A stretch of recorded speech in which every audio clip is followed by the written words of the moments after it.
برطانوی حکومت کے اس فیصلے کہ انڈیا کو ریڈ لسٹ سے نکالا جائے، اس کو ایمبر لسٹ میں ڈالا جائے اور پاکستان کو ریڈ لسٹ میں ہی کنٹینیو کیا جائے، اس فیصلے کی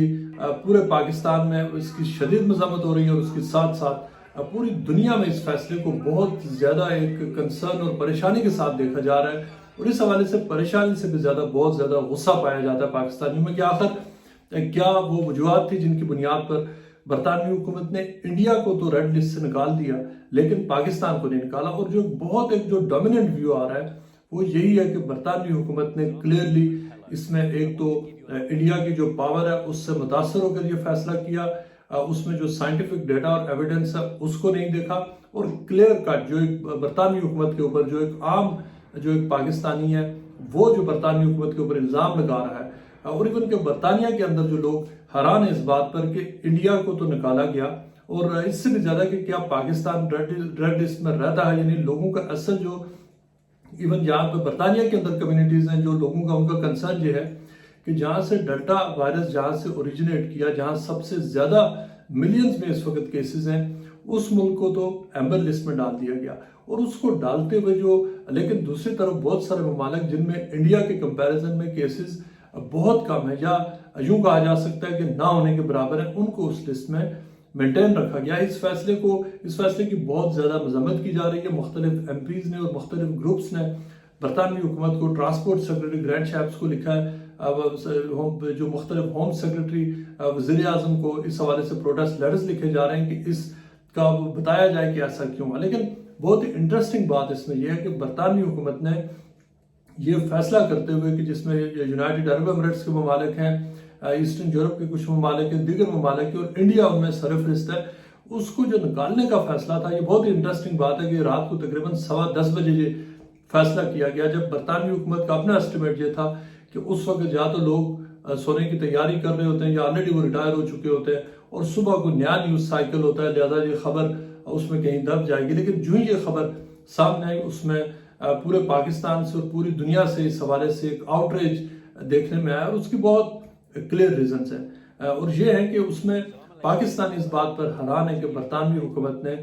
کن بنیادوں پر پاکستان کو ریڈ لسٹ میں ہی رکھا ہے، جبکہ پاکستان میں انڈیا کے مقابلے میں کیسز کم ہیں، بہت سارے دیگر ممالک ان سے کیسز کم ہیں، اور دوسری طرف انڈیا میں اگر دیکھا جائے تو انڈیا میں اس وقت 25 سے 30 ملین سے زائد لوگ ہیں، وہاں پر کیسز ہیں، وہاں پر جو پاکستان سے کمپیریزن میں ریٹس ہیں وہ تھاؤزنڈز آف ٹائمز زیادہ ہیں، لیکن اس میں انڈیا کو نکال دیا گیا۔ اب ہم آپ کو بتاتے ہیں کہ اس کی کلیئرلی اس کی وجوہات کیا ہے۔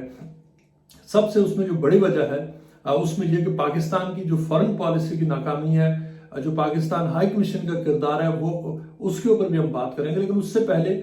انڈیا کو اگر دیکھا جائے تو انڈیا کا اس میں جو نکالا گیا ہے اس کی وجہ صرف اور صرف ایک ہے کہ اس وقت برطانیہ نے انڈیا کے ساتھ ایک بہت بڑی جو ٹریڈ اگریمنٹ ہے وہ سائن کیا ہوا ہے، جو کہ بلینز آف پاؤنڈز کا جو ٹریڈ اگریمنٹ ہے۔ اب برطانیہ نے اپنا جو وہ ملک ہے وہ 1.5 سال کے بعد کھولا ہے۔ برطانیہ کی پوری اب کوشش یہ ہے کہ جلد از جلد جو ٹریڈ ڈیلز ہیں اس کے حوالے سے جو پروگریس ہو، جو کام آگے بڑھے۔ اب اس میں ایک تو دبئی کا جو ہب جہاں سے ہونا ہے برطانیہ کے ٹریڈ کے حوالے سے اس کو کھول لیا گیا ہے۔ انڈیا کو ایمبر لسٹ میں ڈالنے کا مقصد صرف اور صرف یہ ہے کہ جو انڈیا کی جو بزنس کمیونٹی کے لوگ ہیں جب وہ آئیں تو کوئی بھی بزنس مین یہ نہیں چاہے گا کہ وہ ایک دوسرے ملک میں کام کی غرض سے جائے اور 10 دن جا کر وہاں اس کے ہوٹل میں پھنس جائے اور کسی سے کمیونیکیٹ نہ کر سکے، مل نہ سکے۔ لہٰذا جو انڈیا کے حوالے سے یہ فیصلہ کیا گیا ہے یہ بہت کلیئرلی یہ جو فیصلہ ہے یہ بزنس ڈریون ہے، اور یہ ڈسکریمنیٹری ہے اس حوالے سے بھی، اور یہ تعصب اس میں شامل ہے کہ اس میں پہلے آپ کو یاد ہوگا کہ جب ایک بہت زیادہ شور پڑا تھا کہ جب پاکستان کو ریڈ لسٹ میں ڈال دیا گیا تھا لیکن انڈیا کو ریڈ لسٹ میں نہیں ڈالا گیا تھا، اس وقت بھی یہ سچویشن تھی کہ جو برطانیہ میں اس وقت یعنی برطانیہ کو پچھلے 8 سے 9 مہینے میں اگر سب سے زیادہ نقصان پہنچا ہے تو وہ ڈیلٹا ویرینٹ کی وجہ سے پہنچا ہے، لیکن اس وقت انڈیا کو لسٹ میں نہیں ڈالا گیا، پاکستان کو ڈالا گیا، اور پاکستان کو ڈالنے کے تقریباً 3 ہفتے کے بعد انڈیا کو ڈالا گیا، اور پھر پتہ یہ چلا کہ وہ اتنا بڑا جو فیصلہ تھا جس کے دوران کئی ہزار لوگ داخل ہوئے، وہ اس لیے کیا گیا تھا کہ ایک انڈیا کا ٹریڈ ڈیلیگیشن تھا جو بڑا ایک ڈیلیگیشن تھا، انہوں نے برطانیہ کا وزٹ کرنا تھا اور ٹریڈ کے اوپر بات ہونی تھی۔ اس وقت بھی برطانیہ نے اس کو ڈیٹا کی اور سائنس کے نام پر کور کرنے کی کوشش کی، لیکن وہ بری طرح سے وہ ایفرٹ ناکام ہوئی تھی، اس لیے کہ جو ڈیٹا تھا وہ کلیئرلی سجیسٹ کر رہا تھا کہ جو برطانیہ میں جو ڈیلٹا ویریئنٹ ہے وہ تباہی پھیلا رہا ہے، اور یہ کہ انڈیا کو لسٹ میں بہت پہلے جانا چاہیے تھا، اور برطانیہ میں یہاں پر اپوزیشن کے لوگ یہ ڈیمانڈ کر رہے تھے کہ انڈیا کو ڈالا جائے لسٹ میں، اور اس کو جب انڈیا کو ڈیلے کیا گیا اس پر اپوزیشن پارٹیز نے اور میڈیا نے بہت شور مچایا، لیکن برطانوی حکومت نے اس وقت اس کو کور اپ کیا اور کہا کہ ہم نے ڈیٹا لینڈ۔ اس وقت بھی برطانوی حکومت سے سوال یہ کیا گیا کہ آخر پاکستان کو ریڈ لسٹ میں کس بنیاد پر ڈالا گیا اور اتنی اسٹرکٹ کنڈیشنز کے ساتھ۔ اس وقت تو یہ ساری جو برطانوی حکومت نے اس وقت چونکہ بہت سارے اور ممالک کو ریڈ لسٹ میں ڈالا جا رہا تھا، لہٰذا اس وقت تو یہ ساری سٹوری کور اپ ہو گئی، لیکن اب جب کہ کووڈ-19 جو پینڈیمک ہے اس کے کیسز کم ہو گئے ہیں، اب جب کہ یہاں پر ویکسین بہت سکسیسفل رہی ہے اور برطانوی حکومت رائٹ لیفٹ اینڈ سینٹر ممالک کو کھول رہی ہے، اس میں کنسرن یہ ہے کہ انڈیا میں جو اگر کیسز اتنے زیادہ ہیں اس وقت، تو وہ آخر کون سا ڈیٹا ہے جس کی بنیاد پر انڈیا کو اس لسٹ سے نکالا گیا ہے۔ اس حوالے سے برطانوی حکومت نے ابھی تک ایروگنس دکھائی ہے، انہوں نے کسی قسم کی کوئی جسٹیفیکیشن نہیں دی، بالکل ایک فیصلہ انہوں نے سنا دیا ہے، اور اس برطانوی حکومت سے مطالبہ کیا جا رہا ہے کہ وہ ایویڈنس پیش کرے۔ اس کے اوپر برطانوی حکومت مکمل طور پر خاموش ہے، جبکہ پاکستان کے حوالے سے اور دیگر ممالک کے حوالے سے نہ صرف یہ کیا گیا ہے بلکہ اس کے ساتھ ساتھ جو ریٹس ہیں، جو کوارنٹین کے ریٹس ہیں، یعنی آپ دیکھیے کہ کس طرح سے ڈسکریج کیا جا رہا ہے کہ جو کوارنٹین کے ریٹس ہیں، جو 10 دن کی کوارنٹین ہے، وہ پہلے جو 1500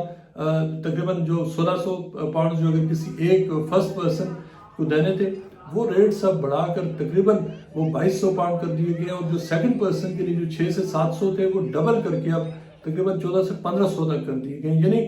اب کوئی بھی شخص جو آنا چاہے گا وہ 100 بار سوچے گا کہ کیا اس کے پاس اتنی بڑی اماؤنٹ ہے کہ وہ اتنی اماؤنٹ سپینڈ کرنے کے بعد پر پرسن تقریباً 3500-4 ہزار کا خرچہ بنتا ہے کہ وہ جا کر ہوٹل میں اپنے آپ کو قید کرے۔ اس طرح کی یہ سخت پابندی لگائی گئی ہے، اور اس کا اپلیکیبل ہے کئی ہزار پاکستانیوں پر۔ دوسری طرف اگر دیکھا جائے تو اس پورے عرصے میں جو انڈیا کا جو فورن آفس ہے، انڈیا کی جو ان کا جو ہائی کمیشن ہے، انہوں نے بہت سکسیسفلی انہوں نے برطانوی حکومت کے ساتھ لابنگ کی، ان کو انڈر پریشر کیا، اور ان کے ساتھ انہوں نے میڈیا میں نہیں بلکہ انہوں نے خاموشی سے ان کے ساتھ انگیج کیا اور اپنا کیس پیش کیا، جبکہ ہمارا جو پاکستانی فورن آفس ہے ان کی طرف سے اس حوالے سے کوئی انگیجمنٹ دیکھنے میں سامنے نہیں آئی۔ وہی جو یوزول جو ایموشنل سٹیٹمنٹس اور ریئیکشن سٹیٹمنٹس ہیں وہ تو ضرور مختلف ایشوز پر دیکھنے میں آئی، لیکن یہ کلیئرلی نظر آیا ہے کہ ڈسکنیکٹ ہے اور وہ والی ایفرٹ نہیں ہوئی۔ یہاں پر جو پاکستان ہائی کمیشن کے حوالے سے یہاں کمیونٹی بہت بڑا اس حوالے سے اپنے ریزرویشنز ایکسپریس کر رہی ہے کہ پاکستان ہائی کمیشن کے جو ڈپلومیٹس ہیں ان کو اس معاملے کو بہت روبسٹلی ٹیک اپ کرنا چاہیے تھا۔ جو پورا تقریباً 5 سے 6 مہینے کا جو ٹائم پیریڈ تھا، اس میں وہ انگیج کرتے، اس میں ڈپلومیٹکلی انگیج کرتے، بات کرتے برطانوی حکومت سے، لیکن وہ اس میں یوں لگا کہ اس میں کوئی کسی قسم کی ایفرٹ نہیں کی گئی۔ اس پورے عرصے میں اگر جو پہلے جب ریڈ لسٹ میں پاکستان کو ڈالا گیا تو اس وقت بھی اور اب بھی جو بعض برٹش پاکستانی ایم پیز ہیں وہ خط لکھ رہے ہیں، لیکن ان کے خط جو لکھنے ہیں ان کا انفلوئنس لمیٹڈ ہے، اس لیے کہ وہ برطانوی حکومت بھی یہ سمجھتی ہے کہ ان کے جو اس طرح کے خط لکھے جاتے ہیں وہ چونکہ اپنے ان کے کانسٹیٹوئنٹس جو پاکستانیز ہیں جو متاثر ہوتے ہیں، لہٰذا وہ والی جو لابنگ اور ایفرٹ جو انڈیا نے کی ہے، اس میں یہ بہت کلیئر نظر آ رہا ہے کہ اس میں جو پاکستان کی جو فورن آفس ہے وہ اس طرح کی ایفرٹ نہیں کر سکا، جو کہ ایک بہت ہی پریشان کن بات ہے۔ اب پاکستان کو اگر جو نیکسٹ ریویو ہے اس میں جو ہماری اطلاعات کے مطابق تقریباً 1 مہینے سے 6 ویکس کے بعد جو نیکسٹ ریویو ہے اس میں اگر پاکستانی حکومت سکسیسفلی برطانوی حکومت کے ساتھ انگیج کرتی ہے، ان کو کنونس کر لیتی ہے، تو امید ہے کہ پاکستان ریڈ لسٹ سے باہر آ جائے گا۔